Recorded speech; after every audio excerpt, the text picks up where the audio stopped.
Hi, I'm Sarah Fox. I'm the editor and writing coach at the Bookish Fox. I'm honored to be here today with Zara. She is a USA Today best-selling author of Irish set humorous, cozy mysteries and romances. She grew up in Dublin, Ireland, but she spends summer in a small town very similar to a fictitious Whisper Island and Ballybeg. She currently lives in Switzerland with her family. When she's not writing or wrestling small people, she drinks too much coffee and tries, with occasional success, to resist the siren call of Swiss chocolate, which sounds amazing, by the way. Is it as amazing as they tell you? Yes, it's very good. It's too good. So just to kick it off, tell us a bit about your book series, like what kind of books you write, how you got the ideas for them. Yeah, I started out in romance. I had always had the intention of writing romance and mystery. And the main reason I started with romance was because there's a far more robust sort of writing community online for romance than there was certainly at the time for mystery. And for example, the Romance Writers of America organization is open to newbies. You don't have to be published to organize. And they had online forums that I could join and stuff like that. So that's kind of how I got my start. And how I ended up going into indie publishing. But I went the traditional route first in the whole submitting to agents, submitting to, contests and so on. I didn't do it very long. And I was at the Romance Writers of America conference in 2011 in New York. And that was the first time that I really sort of heard about indie publishing. I mean, whether you call it self-publishing or indie publishing, I don't have a particular preference for terms. I know some people feel very strongly about using indie because they don't do everything themselves. I don't. I use them interchangeably. Both work. But at this conference, there was a sort of a couple of authors, Courtney Milan and Maya Banks, who are both successful romance authors. One writes mainly historicals and the other writes all over the place. Sort of held like an impromptu, informal session in the foyer of all places, because there was nowhere else to go. And they were telling us about their experience publishing through KDP, which at that time was one of the few games in town. That's Kindle Direct Publishing, for people who don't know, which is the self-publishing arm of Amazon. And when they were telling us the process and how they've hired freelance editors and freelance copy editors and proofreaders, I found it really fascinating how they could sort of take control of their own careers, particularly seeing as both said that they had done very well in indie publishing with books that had been rejected by publishing houses, mainly for the reason that they weren't a great fit for marketing purposes. And I think that that's key. I don't think you can't just sort of throw up any book up there and hope that it's going to sell. But it's a particularly great option if you have a story, say, that might not have mass market appeal, like may not be something that a publisher would find easy to sell, to bookstores, or something that doesn't have immediate sort of airport book appeal where they know that they can, shift tons of copies, but you feel strongly that it's going to appeal to a niche audience. I think back then that was most definitely how most people got started. And I think since then it's moved on, and it's developed into being really a very viable option for pretty much all books. I say that with caveats, but I'll get to that in a moment. But to jump back, yeah, that was how I first heard about it. And I had been writing steadily. I've been writing a series of books, and people back then, they said, if you're submitting to agents and editors, don't write a series because you don't know that they're going to pick it up, and then you've just wasted your time. And I had my third baby in, 2012. I think I was probably going stir crazy with 3 kids at home. So I decided this was the moment that I was going to get my ducks in a row and publish my books. And this was 2012 when she was born. It was May 2014 by the time I published the first book. So I had stockpiled a couple of books in advance so that I could release them relatively close together to build a bit of momentum. I had also used the time to finish a third book, hire an editor, and I'd gone through the whole editing and proofreading process. So yeah, May 2014 was when I started with the romance. And then last year, in April last year, 2017, I branched out into cozy mysteries as well. And that's what I'm concentrating on at the moment.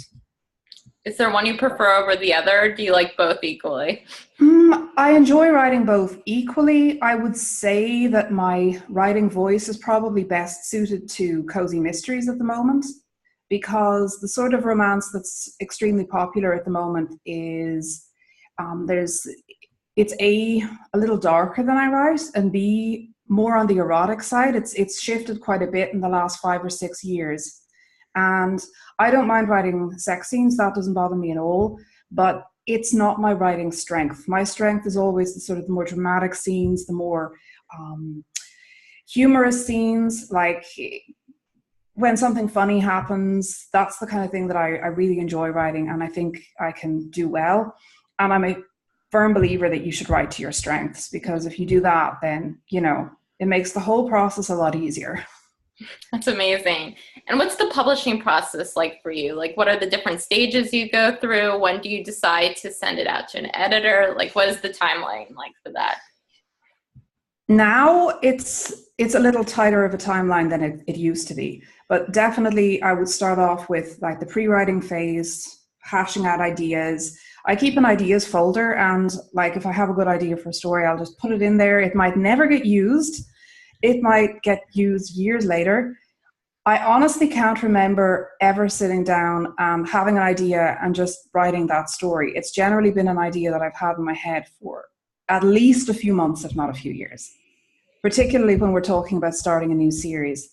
So there's the pre-writing stage. The actual formal pre-writing stage for me would take a couple of weeks, depending. That would be sort of coming up with an outline. It's because I write for I'm indie published. I don't have to send that outline to an editor.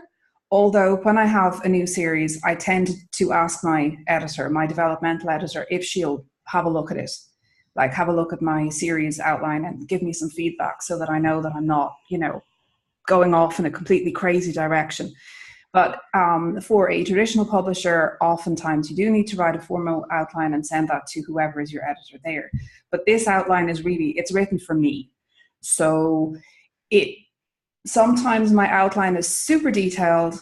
Sometimes it's like a sentence per page, or per scene. Because I think very much in scenes. For me, chapters are something that I add in at the end. I think every writer is different, but that for me is an easy way to know when a scene begins, has its middle, and it has its end. So that's the pre-writing stage. Then usually when I'm starting the first draft and I'm maybe 15,000 words into it, which depending on the kind of month I'm having, that might take me 2 weeks, it might take me a month. Maybe it'll even take me faster if there's no disaster, which hardly ever happens in my life, because, you know, stuff happens and kids get sick. Usually at that stage, I will contact my editor and ask to schedule an editing slot, because I can be reasonably confident that once I get into the second half of the book, things are going to go much faster. When I'm at the beginning of a book, we're talking 1,000 words to 1,500 in a day. For the beginning phase, usually Act 1 takes that much. And then by the time I get into the second half of the book, I'm really flying, and I can have days where I'm writing 4,000 words a day. That for me, for some, I know writers for whom that's totally normal. For me, that's not a typical writing day, but that's when I'm really into the flow of the story and I know what's going to happen next. And once the first draft is done, I send it to my editor. I fully admit that my first drafts are not tight. Like, it's totally get the story down. I concentrate very much on the story and what's happening, who it's happening to, and why it's happening. From the very first draft, I would say I flesh out stuff an awful lot. I'm an adder in rather than a putter in rather than a taker outer when it comes to revisions.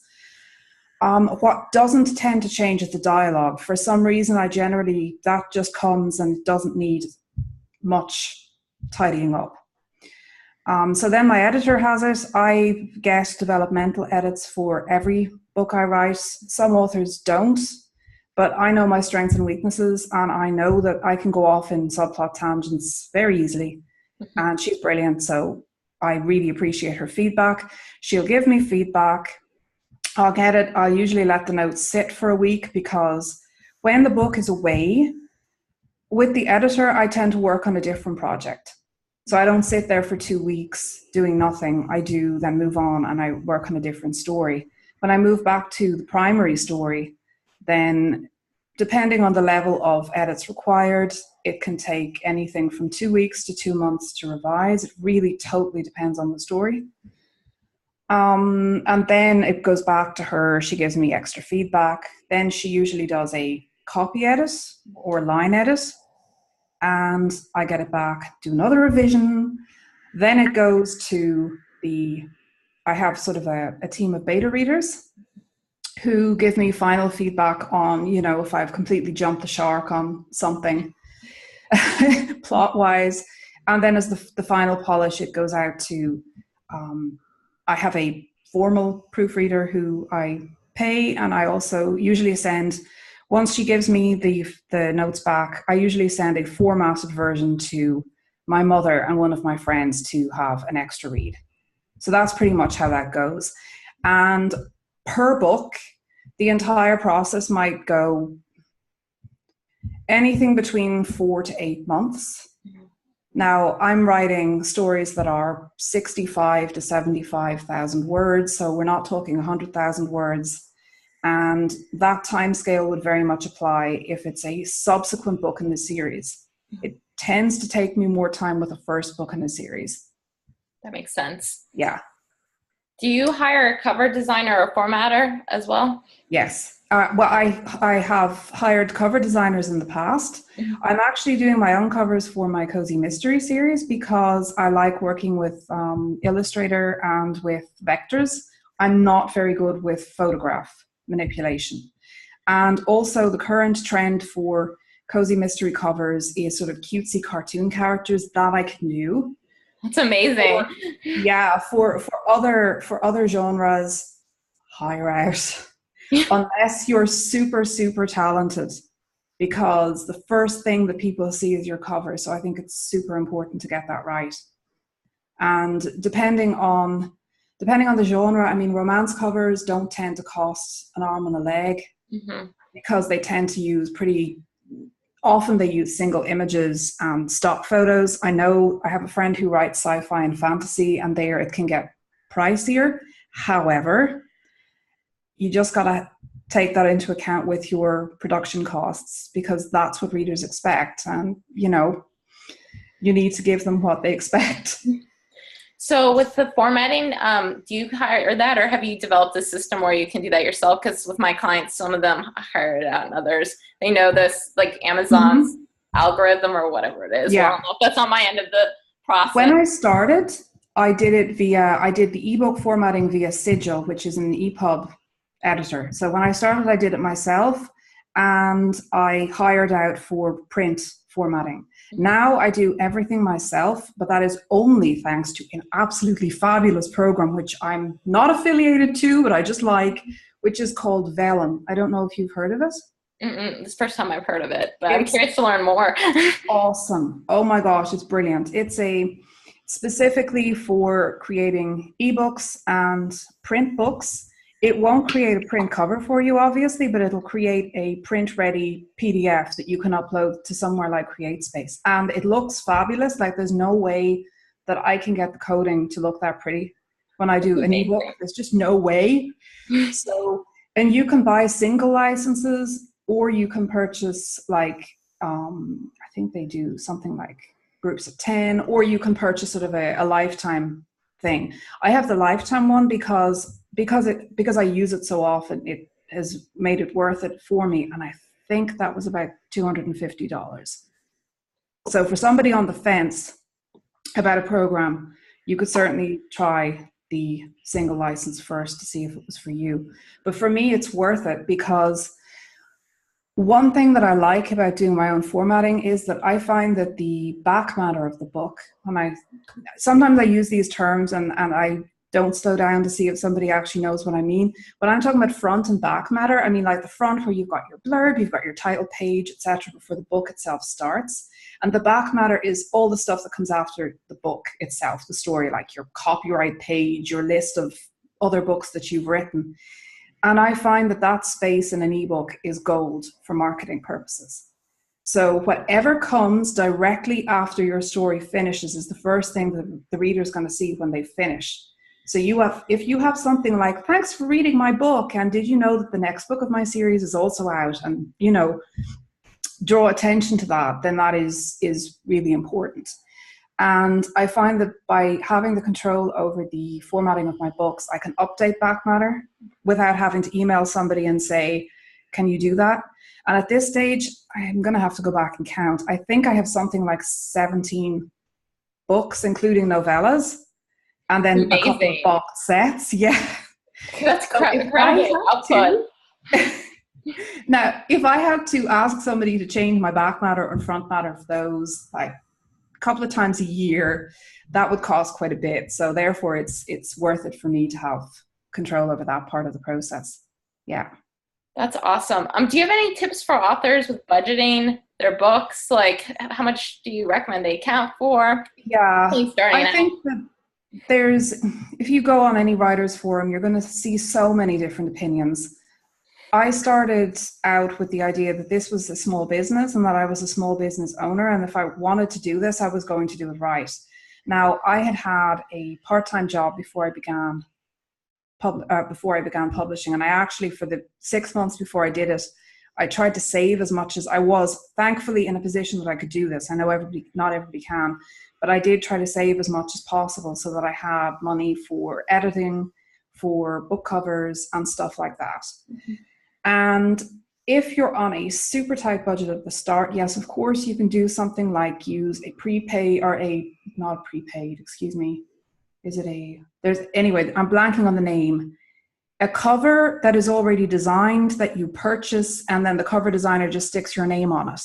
Yes, I've seen those pre-made ones. They're around, ones I've seen are around $50 or something. Are you usually? Exactly. And if you shop around, you can find some really pretty ones. You don't have to think, this is going to be super ugly or whatever. So if I was on a super tight budget, I would do that. Otherwise, depending on your genre, cover design can be anything between, I've heard anything between 200 and 1,000 and something. Now the 1,000 and something was for like hand-drawn fantasy covers. Mm-hmm. But for the romance genre, like if you wanted a print cover and an ebook cover, it would be around 200, 250 would be the lower end of the scale if you were starting out and you were okay with a stock photo, etc. Mm-hmm. I think that's fairly standard. For editing, there's a sort of there's a scale that I feel is reasonable. You'll have people who are basically book doctors who will charge an absolute fortune, and I question whether, like I've heard crazy things like people being charged 10,000 and that's a bit out there. But I think that you have to budget in a couple of thousand for a full-length novel, including proofreading. And if you're starting out, I do think it's a wise idea to factor in developmental edits, particularly if you've never been published before. Say you don't have any experience being published by a publishing house. This is your very first time doing it. I have learned so much about story structure from my editor and from going through that process. And now I can often anticipate her notes, like anticipate when she's going to say certain things, but I still really appreciate the feedback because it shows me that I'm on the right track. Mm-hmm. So there's the developmental editing process. Then line and copy editing. People seem to argue about what the difference is. Sometimes it seems that people lump them together and sometimes they seem to put them apart. I get what she calls line editing. I don't get copy editing, and I also get proofreading. Mm-hmm. So yeah, I would say. How do you distinguish the two? Like, what's your personal? How do you take it? Because I've heard all spectrums Yeah. where it's interchangeable and then it's two different things, and it gets Mhm. confusing for people. So how do you It personally does. find the difference, or It do you does. find it different? Yeah. What she does with me is line editing is really sentence by sentence structure.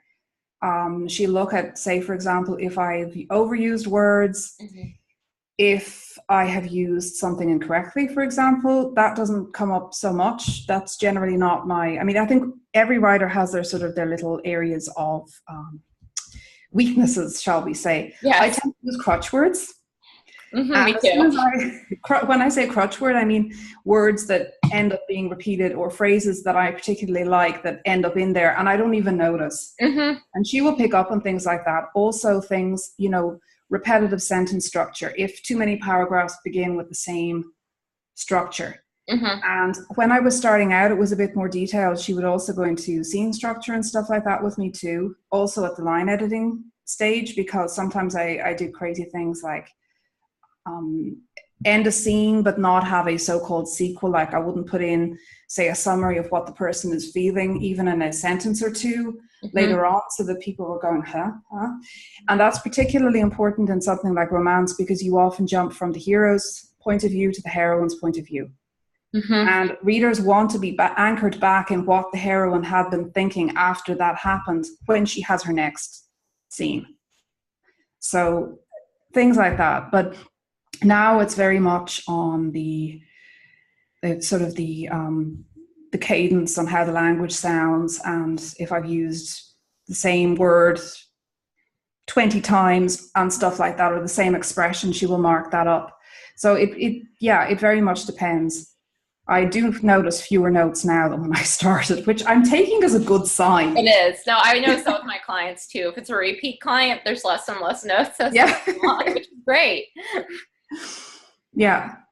And then, so copy editing, is it just more grammatical is the way you view it? Is the difference? I think so. I mean, I have done it. I've done line editing with one other person as well, and she had a very similar process to my editor. And she called it line editing. Somebody else referred to what she did as copy editing. So to be frank, I'm not actually even sure. That's how I do it. I use it interchangeably, which I'm not sure if you're supposed to, but it's that kind of thing for me. It's like repetitive words, sentence structure, like misuse of words. There's books I read, which is hilarious. Like, it's so hard being an editor. Sometimes I'm reading books for fun, because there's one romance novelist I adore, but all the characters always lift one shoulder. It seems like really several times I'm binging her. So every book I'm like, there it is, multiple times. Like, it's interesting the quirks that authors have. Yeah, but it's not like a all problem, happen. but as soon as you master one quirk, you develop another, I notice. Now, get rid of one crutch word and say, I'm not going to use that in the next book, and then suddenly you've developed another. So that's happened with some of my clients and myself personally. Like, I have like characters like rolling their eyes a lot in my book, so I'm starting to work through like getting rid of that gesture. There's always something, right? That's amazing. And congratulations on being like a bestseller, like publication. Thank you. How did you do that? Like, a lot of my authors, they have a book, they publish it, but then it's hard to figure out what are the next steps to get it in people's Kindles in their hands. Okay. Huge apologies. I have to quickly open my front door. A kid appears to be locked out. I'm going to be right back. Oh, no problem at all.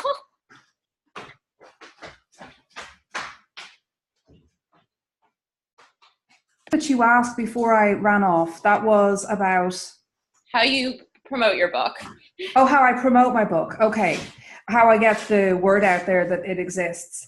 Yeah, I mean, there's a couple of ways that I try to focus on. One is my mailing list. I've made that a huge area of concentration for my marketing over the last 2 years.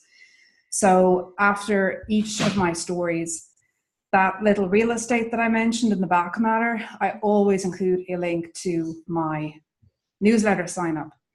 And not all devices allow people to click on a clickable link and go to another website. So what I've done is I made it super easy. It's like it's zarakeane.com/newsletter. So they'll know that if the next time that they're on their computer, it's super easy to remember. And I try to give them an incentive to sign up for that. For example, with my Cozy Mystery series, I have a novella written that's in that world. All the main books in the world are full-length books. but I have a novella that occurs between books number 1 and books number 2. And that novella can be read as a standalone, or it can be read in that order. So if they sign up for my list, they'll get that novella as a sort of a reader opt-in. So that is one huge way. Obviously, that's the slow burn way. You don't see immediate results from building your list. That's something that, takes a couple of years before you can really say, that's really helping me to sell books. I have done a lot of pay-to-play promotions, for example, BookBub.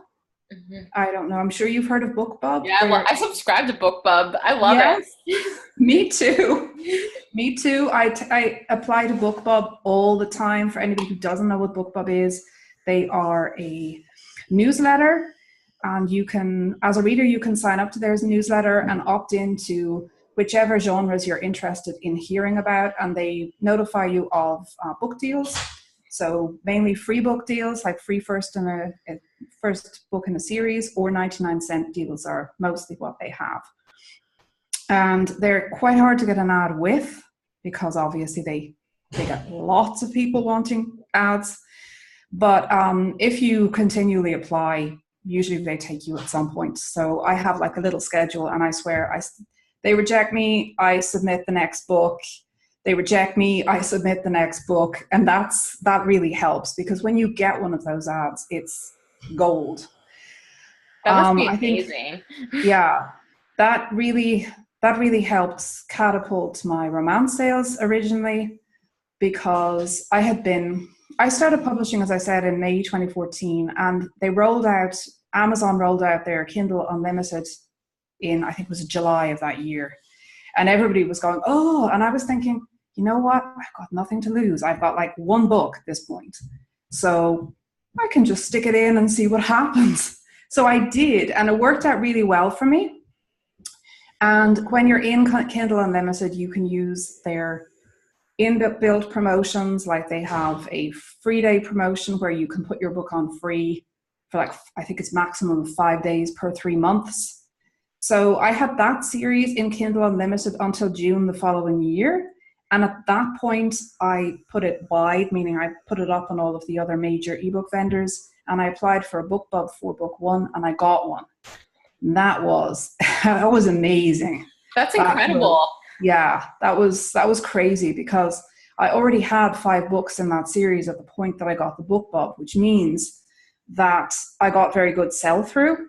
I could get very good sell-through because I had 4 other books to sell to readers in addition to the free one that they downloaded. Now, obviously not everybody who downloads your book is A, going to read it, B, going to like it enough to want to buy the others, but enough do. So that has been a great way. I've tried to regularly, or as regularly as they will take me, get BookBubs. I've also used smaller sites like eReader News Today is one of them that I can think of. There's Free Booksy, there's Bargain Booksy, which belong to the same people. And yeah, that's a great way. I've also experimented with Facebook ads for books, although I find that they're a bit tricky when it comes to books. They're a bit hit or miss. I do know some people who invest a lot of time and energy and budget into Facebook ads, and they can make them work. But I do feel that Facebook ads are a little bit fiddly, and they require a bit of babying. So if you're doing them, you have to go in with a specific budget, and you have to be prepared to sort of watch your ads and experiment and stuff like that. That said, I do find them effective enough that whenever I have a new release, I run boosted posts, and I do have a sort of an ongoing sort of low spend ad campaign for my series that leads directly to my Amazon series page. And that has done pretty well. I also run ads the odd time on BookBub. This is something that's separate to their featured deals. BookBub actually allows authors to go in and pay to promote, like to run a little ad at the end of their newsletter. That is not as effective, obviously, as their featured deals. But if you have a book that is, say, reduced in price somewhere else, but you didn't get a BookBub, it's a great opportunity to make a little graphic and go in and say, hey, my book is down to 99 cents, and you will get some of the BookBub crowd clicking on it. It's amazing. So Yeah. Oh, and Amazon ads too. I've almost forgot them. They're pretty new, Hmm. or at least they're pretty new to be available to all authors. But yeah, those I run as well. That's amazing.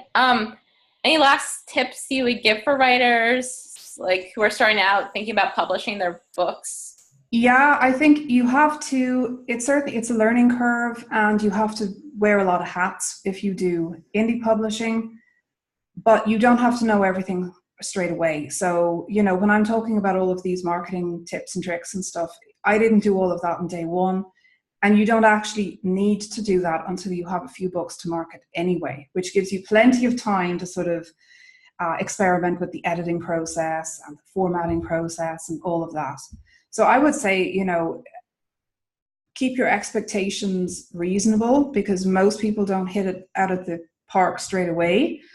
And treat it like a business. I mean, if you want to make it a business, then treat it like a business, and that doesn't mean that you can't enjoy writing. But yeah, It's a you also business, have to learn definitely.